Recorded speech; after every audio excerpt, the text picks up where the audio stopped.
Hello my dear students, मैं Shakir sir एक बार फिर से आप सभी बच्चों का केमिस्ट्री की क्लास में वेलकम करता हूं। बच्चों, आज हम क्लास 11 के अंदर इक्विलिब्रियम चैप्टर का एक important portion that is characteristics of equilibrium constant के बारे में स्टडी करेंगे। तो क्या कैरेक्टरिस्टिक्स हैं इक्विलिब्रियम कांस्टेंट की, इसके बारे में बात करते हैं। पहले हम देखते हैं कि इक्विलिब्रियम कांस्टेंट किन किन बातों पर डिपेंड करता है और फिर हम देखेंगे कि इक्विलिब्रियम कांस्टेंट किन किन बातों पर डिपेंड नहीं करता। तो सबसे पहले हम बात करते हैं इक्विलिब्रियम कांस्टेंट जो है किन किन बातों पर जो है डिपेंड नहीं करता। तो इट डज नॉट डिपेंड्स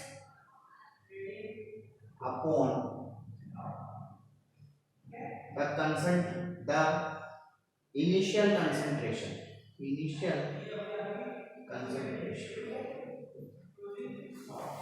यानी equilibrium constant does not depend at the initial concentration of reactant.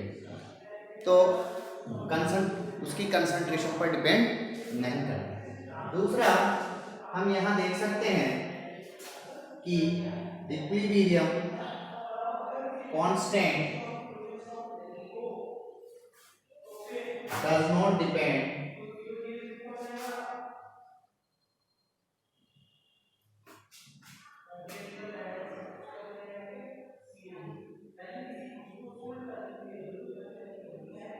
not depend on catalyst। यानी इक्विलिब्रियम कांस्टेंट को हम किसी भी रिवर्सिबल रिएक्शन में जब इक्विलिब्रियम कांस्टेंट आ जाता है तो वो इक्विलिब्रियम कांस्टेंट इस बात पर डिपेंड नहीं करता कि रिएक्शन के अंदर कौन सा कैटेलिस्ट यूज किया गया है। तो कैटेलिस्ट जो होते हैं इक्विलिब्रियम कांस्टेंट को किसी भी तरीके से इफेक्ट नहीं करते। तो तीसरी चीज है यहाँ पर does not depends at inert gas। यानी एक बार रिएक्टेंट और प्रोडक्ट के बीच में इक्विलिब्रियम एस्टैब्लिश हो जाने के बाद यह कोई भी इसके अंदर किसी भी तरीके की अगर इनर्ट गैस जैसे कि nitrogen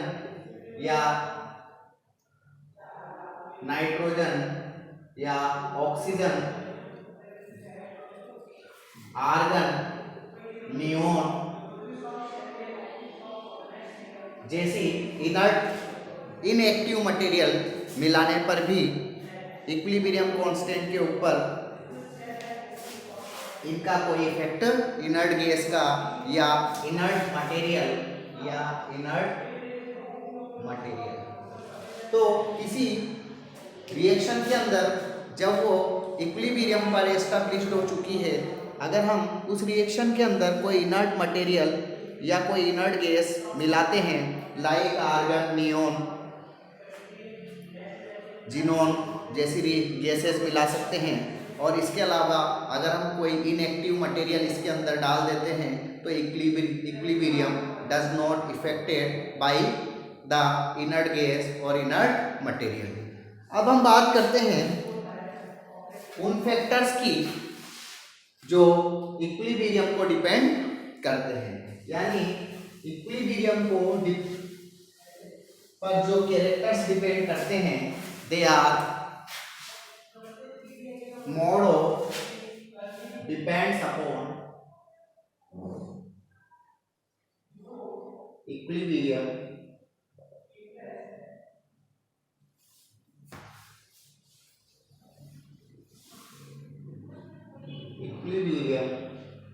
constant does depends upon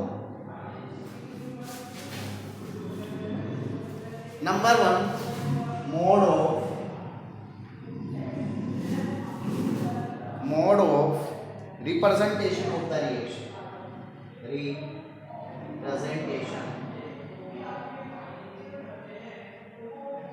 mode of representation of reaction, यानी रिएक्शन के मोड पर जो है इक्विलिब्रियम कांस्टेंट डिपेंड करता है। किस तरीके से, जैसे कि हम इसका एक रिएक्शन लेते हैं A + B gives to C + D।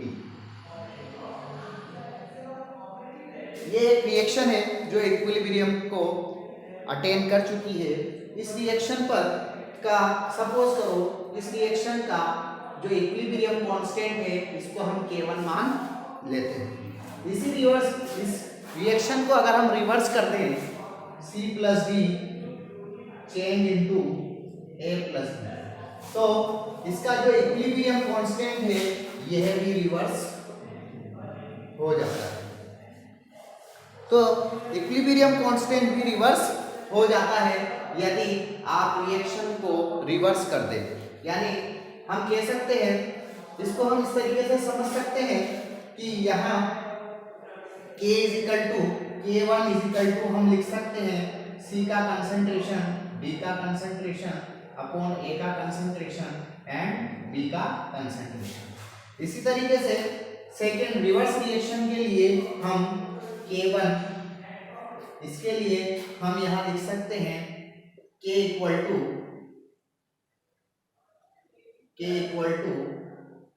C का कंसंट्रेशन, यहाँ पहले प्रोडक्ट का कंसंट्रेशन आएगा तो A का कंसंट्रेशन, B का कंसंट्रेशन अपॉन C का कंसंट्रेशन एंड D का कंसंट्रेशन। तो आप यहाँ देख सकते हैं कि देखो प्रोडक्ट और रिएक्टेंट, यहाँ ऊपर प्रोडक्ट है नीचे रिएक्टेंट है, तो आपको इससे दिखाई दे रहा है कि ये दोनों एक दूसरे के क्या होने वाले हैं, रिवर्स होने वाले हैं। तो हम इस तरीके से जब भी हम कोई रिएक्शन को रिवर्स करते हैं तो इसका इक्विलिब्रियम कांस्टेंट भी रिवर्स हो जाता है। नेक्स्ट इसी में हम सेकंड पॉइंट लेने वाले हैं, दैट इज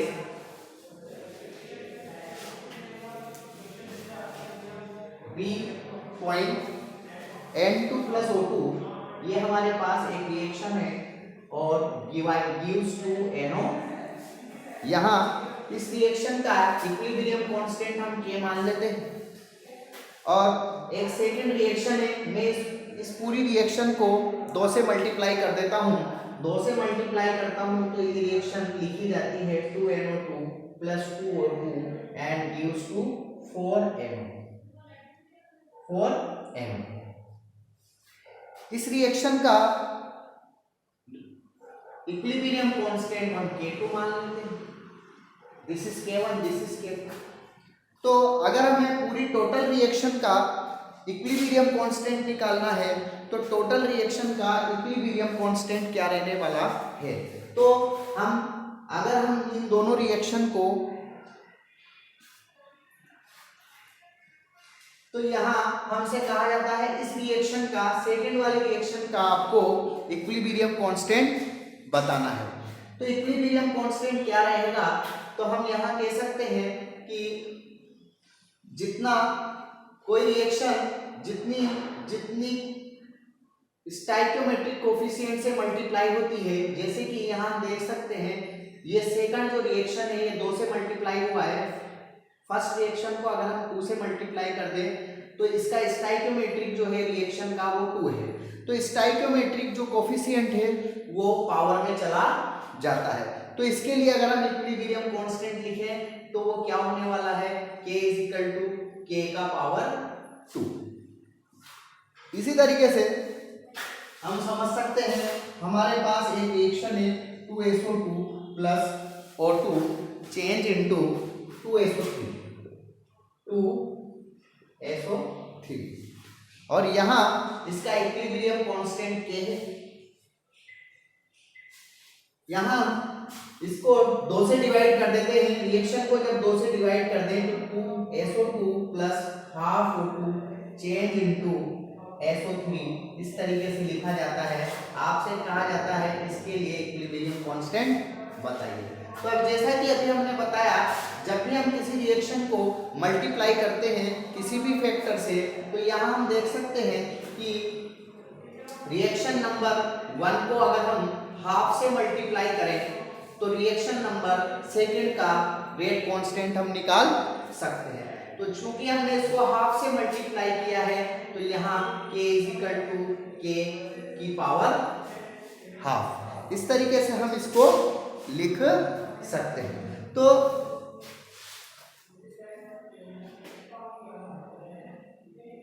किसी रिएक्शन को जितने भी स्टाइकियोमेट्रिक कोफिशिएंट से मल्टीप्लाई किया जाता है, उस स्टाइकियोमेट्रिक कोफिशिएंट को हम उसको पावर में लिख देते हैं। तो इस तरीके से हम जो है उस नेक्स्ट रिएक्शन का रेट कांस्टेंट पता कर सकते हैं। इसको अगर हम समझना चाहते हैं तो हम इस तरीके से इसको समझ सकते हैं, जैसे कि हम ऊपर वाली रिएक्शन का रेट कांस्टेंट लिखते हैं, दैट इज NO का power 2 divided by N2 and O2। इसी तरीके से हम इस रिएक्शन का रेट कांस्टेंट लिखते हैं, तो ये हमारे पास लिखा जाता है NO का पावर 4 अपॉन N2 का पावर 2, क्योंकि स्टाइकियोमेट्रिक जो कोफिशिएंट होता है वो पावर में चला जाता है, तो यहाँ 2 और O2 का पावर भी 2। तो हम यहाँ देख सकते हैं इस पूरे इसको मैं इस तरीके से लिख सकता हूँ कि NO का पावर 2 डिवाइडेड बाय N2 और H2 और इस पूरे का पावर 2। तो इसका मतलब ये क्या हो गया, K इक्वल टू K का पावर 2। जो इस तरीके से हम इसको किस तरीके से यहाँ सेकेंड रिएक्शन का इक्विलिब्रियम कांस्टेंट जो है हम फर्स्ट रिएक्शन के इक्विलिब्रियम कांस्टेंट से कैलकुलेट कर सकते हैं। तो जो भी मल्टीप्लिकेशन कोफिशिएंट से हम उसको मल्टीप्लाई करते हैं उसी को हम पावर के रूप में लिख देते हैं। यानी हम मोड ऑफ रिप्रेजेंटेशन का तीसरा तरीका भी देख सकते हैं।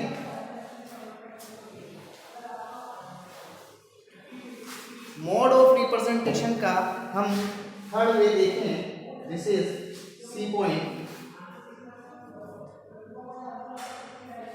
तो हम कह सकते हैं एक रिएक्शन है मेरे पास A चेंज इनटू B, इसका रेट कांस्टेंट K1 है, और सेकेंड रिएक्शन है हमारे पास कोई दूसरी रिएक्शन है that is X Y and this, इसका रेट कांस्टेंट इक्विलिब्रियम कांस्टेंट हमारे पास K2 है। तो अगर मैं दोनों रिएक्शन को जोड़ दूं तो न्यू जो रिएक्शन होगी उसका रेट कांस्टेंट क्या होगा। तो हम इनको अगर जोड़ देते हैं, ये हमने इनको जोड़ दिया, ये बना हमारे पास A plus X change into B plus Y. अब हमें इस रिएक्शन का रेट कांस्टेंट पता करना है। What is the rate constant, what is the equilibrium constant of this reaction. तो हम कह सकते हैं ये हमारे पास होगा K equal to K1 into K2। तो जब भी हम दो इक्विलिब्रियम पर अटेन होने वाली रिएक्शन को आपस में ऐड कर देते हैं तो उनका इक्विलिब्रियम कांस्टेंट, दोनों रिएक्शन का इक्विलिब्रियम कांस्टेंट का मल्टीप्लिकेशन जो है वो उनसे बनने वाली रिएक्शन के इक्वल होता है। जैसे कि इसका हम एक्सप्लेनेशन देख सकते हैं, इसका हम एक्सप्लेनेशन की बात करते हैं तो यहाँ हम देख सकते हैं कि K1 है हमारे पास B का कंसंट्रेशन अपॉन B का एक्टिव मास अपॉन A का एक्टिव मास। इसी तरीके से सेकंड के लिए इक्विलिब्रियम कांस्टेंट होगा Y का एक्टिव मास अपॉन X का एक्टिव मास। तो जो नेक्स्ट रिएक्शन हमारी K बनती है, K का अगर हम इक्विलिब्रियम कांस्टेंट लिखें तो ये होता है B का एक्टिव मास y का एक्टिव मास अपॉन a का एक्टिव मास एंड x का एक्टिव मास। तो यहाँ देखो b अपॉन a की जगह हम k1 लिख सकते हैं और y अपॉन x की जगह हम k2 लिख सकते हैं। तो k is equal to k1 into k2।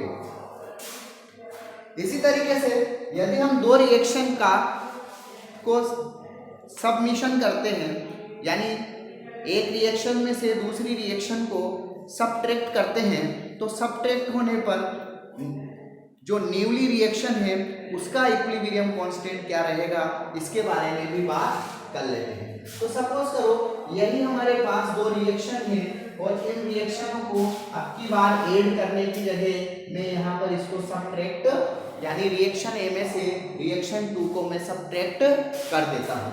तो इसका इक्विलिब्रियम कांस्टेंट K1 है, इसका इक्विलिब्रियम कांस्टेंट K2 है। तो इस रिएक्शन का इक्विलिब्रियम कांस्टेंट क्या होगा? तो जब हम इसको सबट्रैक्ट करते हैं तो इसको लिखा जाएगा A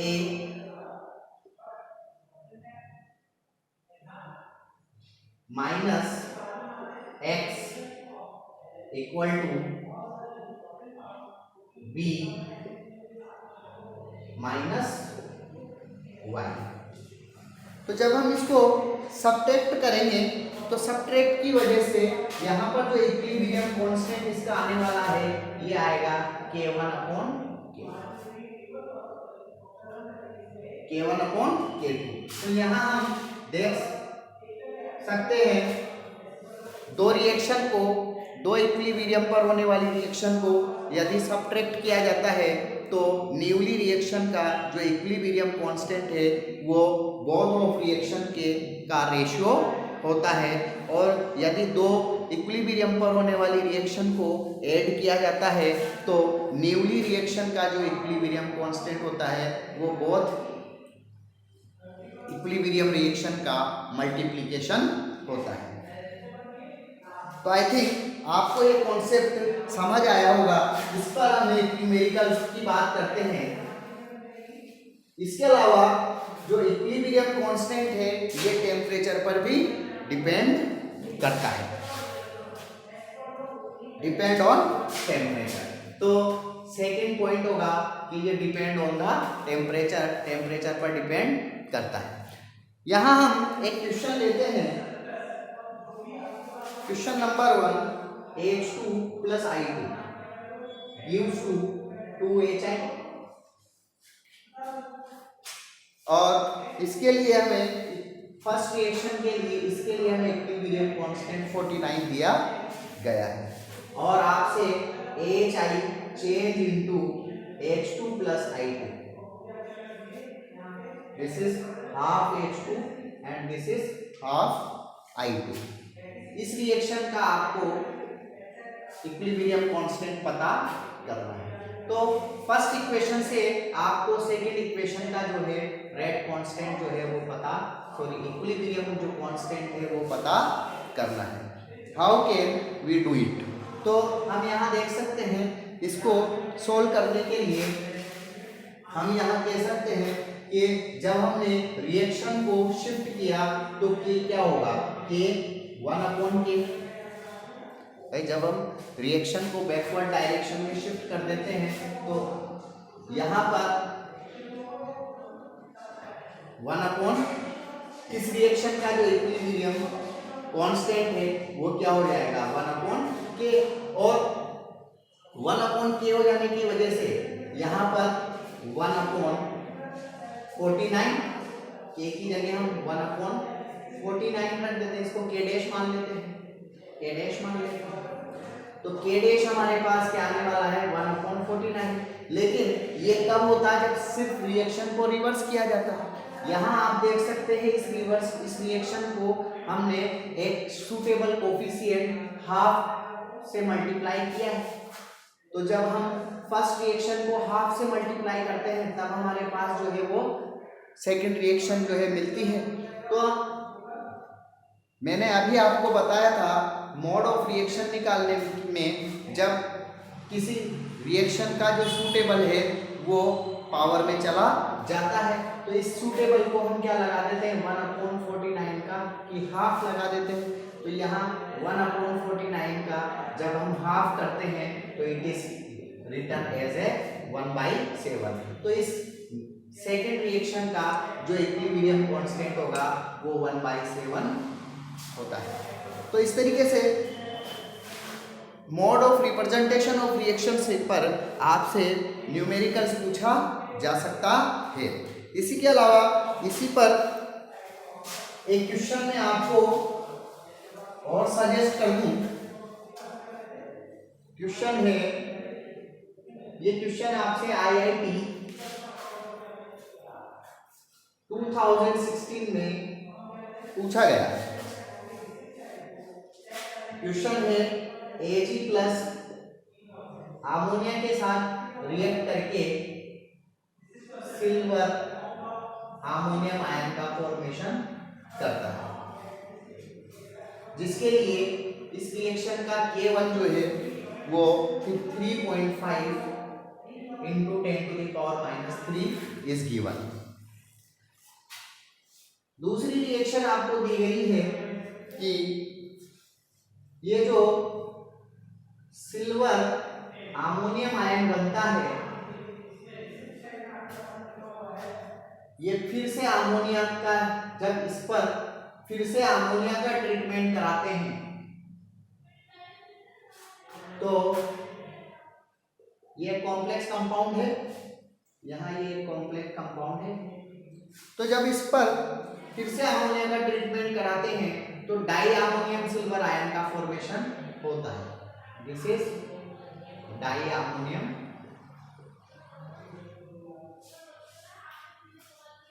तो यहाँ इस रिएक्शन का K2 आपको गिवन है 1.7 into 10⁻³ आपसे कहा जाता है find the formation constant for di ammonium silver.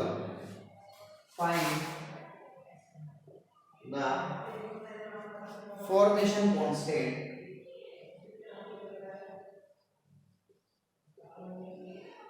Of di ammonium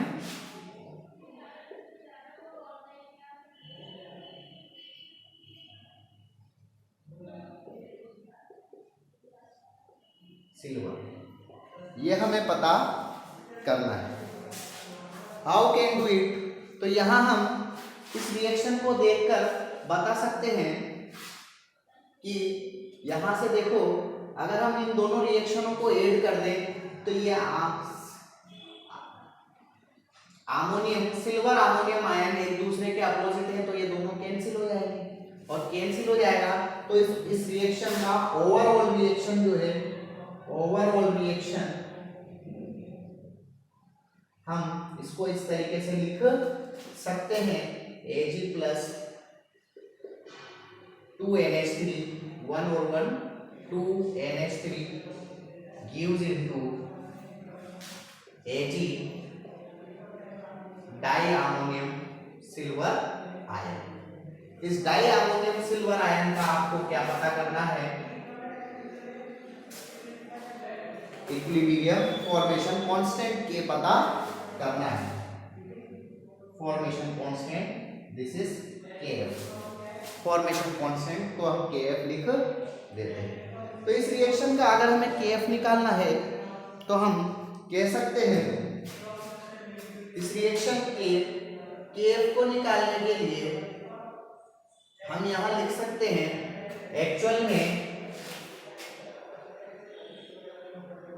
हमने जो फर्स्ट रिएक्शन है इसको ही 2 से यहां मल्टीप्लाई किया है, तो 2 से अगर हमने इसको यहां मल्टीप्लाई किया है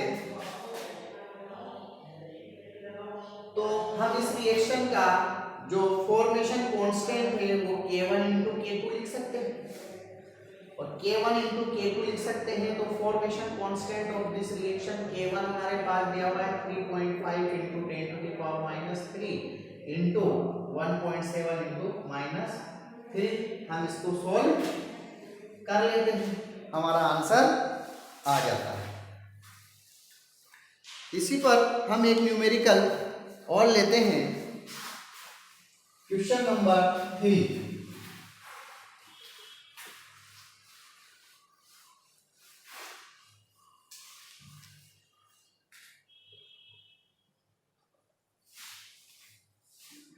H2 plus I2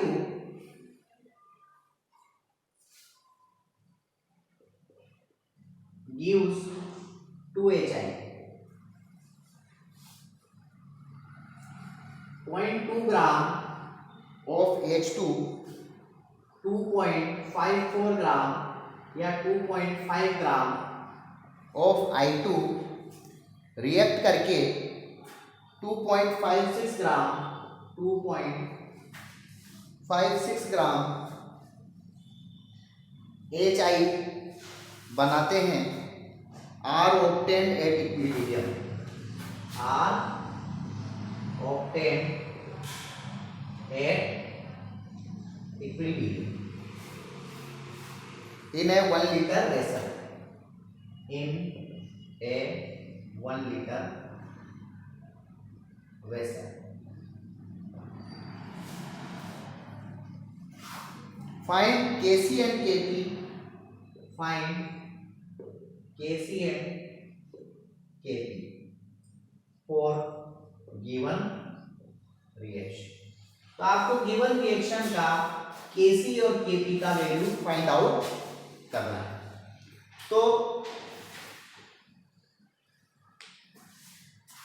हमें जो कंसंट्रेशन लेनी होती है, रिएक्टेंट और प्रोडक्ट का जो कंसंट्रेशन हमें लेना होता है, ये हम कहाँ, एक इक्विलिब्रियम पर ही हम लेते हैं। ये आपको ध्यान रखना है कि जो भी हम कंसंट्रेशन न्यूमेरिकल्स वैल्यू के अंदर, जब भी हम इक्विलिब्रियम कंसंट्रेशन को ही हमें सजेस्ट करना है। तो इक्विलिब्रियम पर हाइड्रोजन की कंसंट्रेशन इतनी है, आयोडीन की कंसंट्रेशन इतनी है और HI की कंसंट्रेशन इक्विलिब्रियम पर 2.56 ग्राम गिवन है। इस रिएक्शन के लिए, और जो रिएक्शन है ये 1 लीटर वेसल्स के अंदर कैरी कर रही है, इस रिएक्शन का आपको Kc और Kp पता करना है।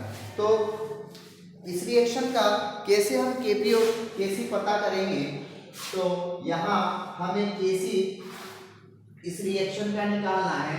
तो Kc हम लिख सकते हैं HI का पावर 2 डिवाइडेड बाई H2 का कंसंट्रेशन एंड I2 का कंसंट्रेशन। अब हम जैसा कि हम जानते हैं कि यहाँ HI का जो कंसंट्रेशन है वो कितना गिवन है, तो यहाँ तो हम जानते हैं कंसंट्रेशन क्या होती है बच्चों, कंसंट्रेशन मोल पर लीटर होती है, कंसंट्रेशन इज मोल पर लीटर। तो यहाँ हमें, और मोल जब भी हम निकालते हैं तो मोल को निकालने का हमें पता है given mass upon molar mass formula लगाते हैं। तो यहाँ पर सबसे पहले HI का गिवन मास 2.56 लिख देते हैं, अपॉन इसका मोलर मास हाइड्रोजन का 1 होता है, आयोडीन का 127 होता है, atomic mass of iodine 126, hydrogen is 1 और आयोडीन 127। तो यहाँ हम ये कितना हो जाएगा, 128 हो जाएगा, 128 हो जाएगा। और इसका हम कर देते हैं स्क्वायर डिवाइडेड बाई, हमें इसमें लीटर भी लगाना है। तो 1 लीटर का वेसल है, क्योंकि वेसल जो है वो 1 लीटर का है, इसलिए इस पर कोई